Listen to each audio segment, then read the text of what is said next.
Welcome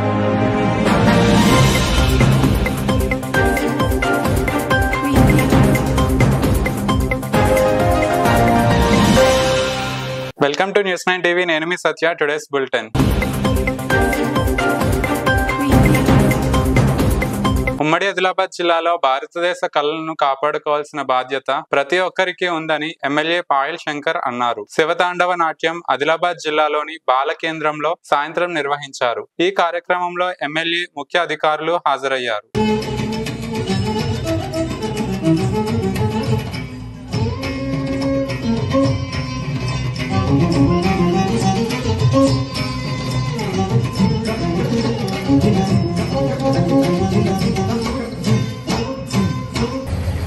ఈ యొక్క కళలని కాపాడుకోవాల్సినటువంటి అవసరం ఉన్నది.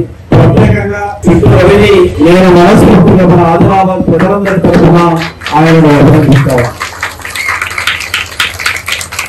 ఆయనకు ఉన్నటువంటి ఆతృత చూస్తే ఇది ఏదో కమర్షియల్ కార్యక్రమం కాదు. కళల పట్ల ఆయనకు ఉన్నటువంటి మక్కువ, కళలను బతికించుకోవాలన్న ఒక గొప్ప ఆలోచన. ఆ ఆలోచనతో పాటు విద్యార్థి తల్లిదండ్రులను ఎంత కన్విన్స్ చేస్తే గానీ ఇంత గొప్ప కార్యక్రమాన్ని చేయడం సాధ్యం కాదు.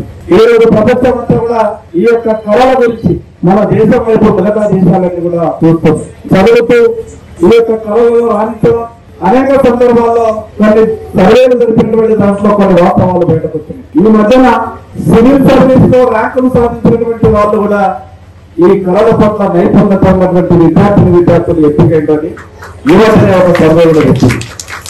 ఉమ్మడి ఆదిలాబాద్ జిల్లాలో జైనాథ్ మండలంలో సత్నాల గ్రామంలో చేతికొచ్చిన పంట పొలాలు భారీ వర్షాల వల్ల మొత్తం నాశనం అయిపోయాయి.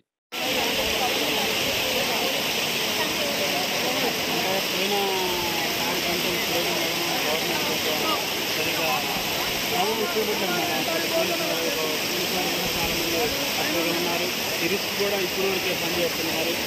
పోయినసారి కన్నాలు చంద్రెడ్డి గారు ఉన్నప్పుడైతే బాగానే రిస్క్ తీసుకొని బాగానే చేశారు మేడం. కానీ ఇప్పుడు గత 2 రోజుల నుండి ఎడతెరిపి లేకుండా కురుస్తున్న భారీ వర్షాలకు బోధ్ నియోజకవర్గంలోని ఇచ్చోడ మండల కేంద్రంలో జలమయమైన పలు కాలనీలను మరియు ప్రధాన రోడ్లను బోధ్ ఎమ్మెల్యే అనిల్ జాదవ్ పరిశీలించి దగ్గరుండి జేసీబీ సహాయంతో రోడ్ల మరమ్మతులను చేయించి రాకపోకల ఇబ్బందులను తొలగించారు. సంతలో రోజువారీ షాపులు ఏర్పాటు చేసే దగ్గర కరెంటు స్తంభాలు ఉండటంతో వారు భయాందోళనకు గురవుతున్నారని గమనించి అధికారులను పిలిపించి ప్రజలు ఎటువంటి ప్రమాదాలు జరగకుండా ముందే ఆ స్తంభాలకు కరెంటు రాకుండా చూడాలని ఆదేశించారు. ప్రతి సోమవారం జరిగే సంతలో తిరిగి వర్షపు నీటిని నిల్వండకుండా వారికి ఎలాంటి ఇబ్బందులు లేకుండా వాటిని తక్షణమే నియంత్రించాలని సూచించారు. వర్షంలో తడుస్తూ తమ కోసం రోడ్డు మరమ్మతులు చేయిస్తూ కాలనీలకు వచ్చి సమస్యలు తెలుసుకుని దగ్గరుండి మరీ సమస్యలను పరిష్కరిస్తున్న ఎమ్మెల్యే అనిల్ జాదవ్ కు కాలనీ వాసులు కృతజ్ఞతలు తెలిపారు. ఎమ్మెల్యే వెంట బీఆర్ఎస్ మండల కన్వీనర్ ఏనుగు కృష్ణారెడ్డి,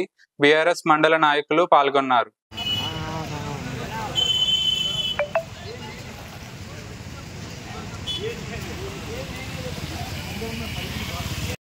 రమేష్ అన్న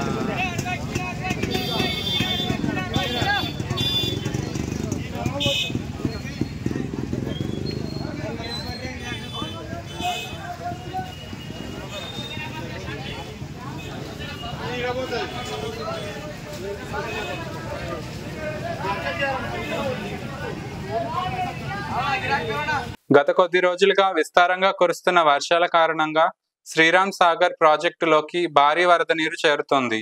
ఈ కారణంగా ఎస్ఆర్ఎస్పీ వారు 40 గేట్లు ఎత్తి భారీగా నీటిని విడుదల చేస్తున్నారు. దాంతో ప్రభుత్వం హుటాహుటిన తరలి వచ్చి గోదావరి నది పరివాహక ప్రాంత ప్రజలను అప్రమత్తం చేస్తున్నారు. జగిత్యాల జిల్లా కలెక్టర్ సత్యప్రసాద్ గోదావరి పరివాహక ప్రాంతాలైన ఎర్దండి నుండి మొదలుకొని వాల్గొండ వరకు వివిధ గ్రామాలను పరిశీలించి ఆయా ప్రాంతాల అధికారులకు వారు నిర్వహించాల్సిన బాధ్యతలను గుర్తు చేశారు. ముంపు ప్రాంతాలను గుర్తించి తగు సూచనలు చేసి అవసరమైన చోట పునరావాస కేంద్రాలను ఏర్పాటు చేయాలని సూచించారు. డిఆర్డిఓ రఘువరన్ వాల్గొండ గ్రామానికి ముంపు ప్రాంతంగా భావించి గ్రామ ప్రజలతో చర్చించి పునరావాస కేంద్రం ఏర్పాటు చేసి తగు వసతులు కల్పించాలని ఇన్ఛార్జి ఎంపీడీఓ జగదీష్ కి సూచించారు. ఈ పర్యటనలో కలెక్టర్ సత్యప్రసాద్ తో పాటు SP Ashok Kumar, RDO Srinivas, DSC Umamaheshwar, MRO Veer Singh, SI Kiran Kumar Goud, executive engineer Venkateswarlu, DRDO Raghuvaran, incharge MPDO Jagadish, పలు గ్రామాల కార్యదర్శులు పాల్గొన్నారు.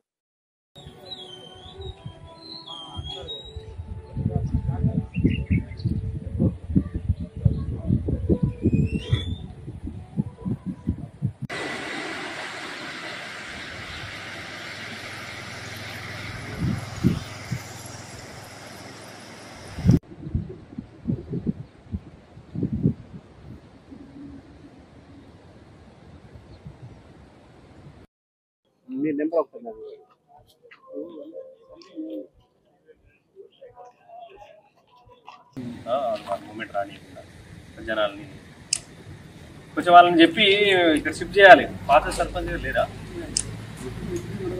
దాన్ని దృష్టిలో పెట్టుకొని ఎవరైతే మనకు ఇళ్లకు నీరు వచ్చే విధంగా ఉన్నాయో వారిని ప్రత్యేకంగా గుర్తించి వారి లిస్ట్ తీసుకొని వాళ్ళందరినీ ఐడెంటిఫై చేసి వాళ్ళందరినీ ప్రత్యేకంగా మన స్కూల్లో షిఫ్ట్ చేయాలని చెప్పేసి ఆదేశించాలి. అందులో భాగంగా అందరం కూడా ఈరోజు మన గౌరవ డిపిఓ గారు మరియు పంచాయతీ కార్యదర్శులు Venkateswarlu executive engineer Metpally irrigation division నుంచి మాట్లాడుతున్నాను. నేను మనకు ఉన్నటువంటి వాతావరణం యొక్క alert, red alert, yellow alert, green alert అని చెప్పి మనకు 3 వచ్చినాయి.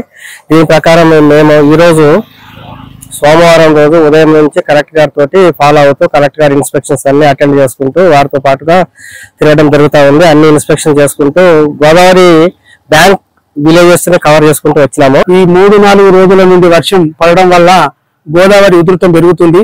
ఈ రోజు పెరగడం వల్ల ఈ రోజు మాకు వాల్గొండ గ్రామానికి కలెక్టర్ గారు, ఎస్పీ గారు, డిఆర్డిఓ గారు, ఎంపీడీఓ గారు, అధికారులు, రాజకీయ నాయకులు వచ్చారు, సందర్శించారు. జగిత్యాల జిల్లా మల్లాపూర్ మండల కేంద్రంలోని కాంగ్రెస్ పార్టీ కార్యాలయంలో మాజీ ముఖ్యమంత్రి దివంగత నేత డాక్టర్ వైఎస్ రాజశేఖర్ రెడ్డి వర్ధంతి సందర్భంగా వారి చిత్రపటానికి పూలమాలలు సమర్పించి 1 నిమిషం మౌనం పాటించి నివాళులు అర్పించారు. ఈ కార్యక్రమంలో జగిత్యాల జిల్లా కిసాన్ సెల్ అధ్యక్షులు Elala Jalapathi Reddy, single window director Nalla Rajender Reddy, Pondra Laxmareddy, Pondra Srinivas Reddy, Kisan cell మండల అధ్యక్షులు గడ్డం శ్రీనివాస్ రెడ్డి, అయ్యోరి దశరథం, రోడ్ల రాజారెడ్డి, సిరిపురం రవీందర్, కుంచి రాజాం, కోటగిరి ఆనంద్ వీరితో పాటు కాంగ్రెస్ పార్టీ కార్యకర్తలు పాల్గొన్నారు.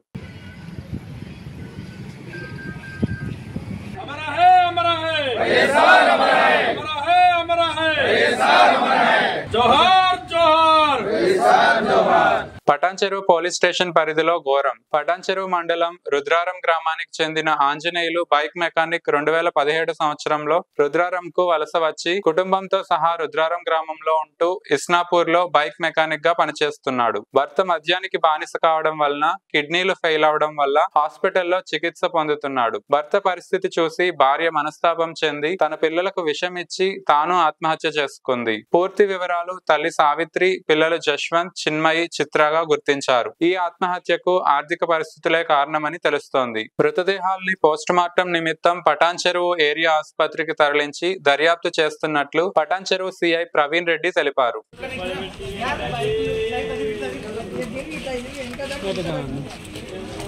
ఈరోజు మధ్యాహ్నం అందాజ 3 గంటల సమయంలో రుద్రారం గ్రామంలో రామాలయం వెనకాల సువర్ణ అనే లేడీ తన 3 పిల్లలతో చనిపోయిందని సంవత్సరం లాగా వెళ్ళి విచారించడం జరిగింది.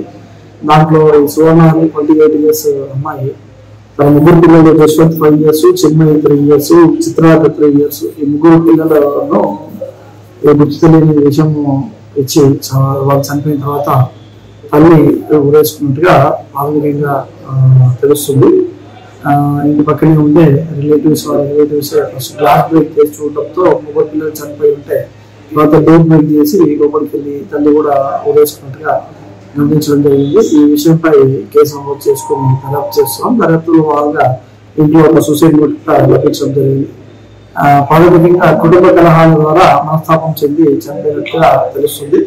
పూర్తి వివరాలు విచారణలో తెలుసుకున్న తర్వాత చర్యలు తీసుకోవడం జరుగుతుంది. వర్షం దాటికి కుప్పకూలిన నిరుపేదరాలి ఇల్లు. బజార్ హత్నూరు న్యూస్ 9 టీవీ ఆదిలాబాద్ జిల్లాలో గత 3 రోజులుగా జోరుగా ఎడతెరిపి లేకుండా వర్షాలు కురుస్తున్నాయి. ఈ వర్షం దాటికి బజార్ హత్నూరు మండల కేంద్రానికి చెందిన ఒక నిరుపేదరాలు చిలుకూరి రుక్మాబాయ్ ఇల్లు కుప్పకూలి పూర్తిగా ధ్వంసమై నిలువ నీడ లేకుండా అయిపోయింది. అందులో ఉన్న మొత్తం సామాగ్రి పనికిరాకుండా పోయిందని ఆమె వాపోయారు. కేవలం వృద్ధాప్య పింఛన్ తప్ప ఆమెకు స్థిరాచర ఆస్తులు ఏమీ లేవు. ఈ ఒక్క ఇల్లు తప్ప అది కూడా కూలిపోయి తన దీన స్థితికి ప్రభుత్వం ఆదుకోవాలని ఆమె సహాయం కోసం ఎదురు చూస్తోంది.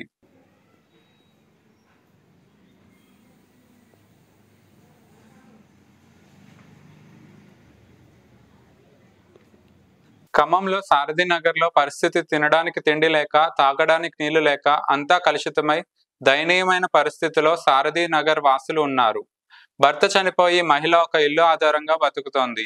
ఈ రోజు తనకున్న ఆధారం కూడా కూలిపోయింది. ఇలా చెప్పుకుంటూ పోతే సర్వే గారి పరిస్థితి దయనీయంగా మారింది. బియ్యం, పప్పులు, ఇంట్లో సామాన్లు అన్ని తడిసిపోయాయి. నిరాశయులుగా రోడ్డు పైన పడిన కాలనీ వాసులు 3 రోజులుగా వరదల్లో ఉన్న ఖమ్మం జలగం నగర్ కూడా ఇదే పరిస్థితి.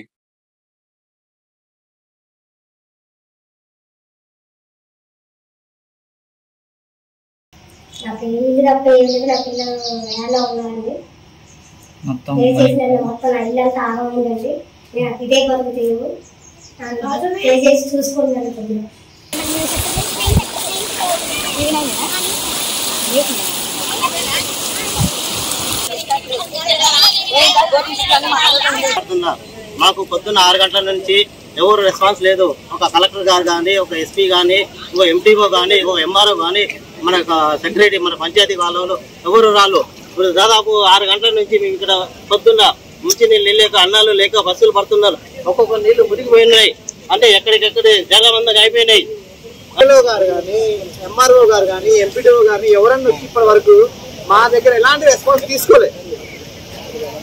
తీసుకోపోగా మా ప్రజల్ని, మా చుట్టుపక్కల ఉన్న మా రిలేషన్ ని మేమే కాపాడుకున్నాం. బోట్ వేసుకోనో లేకపోతే ఏదేసుకోనో. ఇక చూడండి, ఇప్పటి వరకు ఈ వాటర్, ఈ లొకేషన్ మీరు చూస్తూనే ఉన్నారు. కానీ మేము ఎలాంటి వరకు ఇప్పటి వరకు ఎవరి గవర్నమెంట్ నుండి మీ సహాయం పొందలే. దానికి పోగా వీళ్ళందరూ వచ్చేసి ఆపేసుకోవడం, గీపోసుకోవడం ఏదో చేసుకుంటారు. మీకు రైస్ పెట్టడం, అది పెట్టడం, అది ఆడ పెట్టారండి. ఇంతవరకు మీరు గవర్నమెంట్ సహాయం తీసుకోరా, లేకపోతే గవర్నమెంట్ రెస్పాన్స్ తీసుకోరా? ఇదేనా కాంగ్రెస్ ప్రభుత్వం? ఇదేనా రేవంత్ రెడ్డి ప్రభుత్వం? Thank you for watching News9 TV.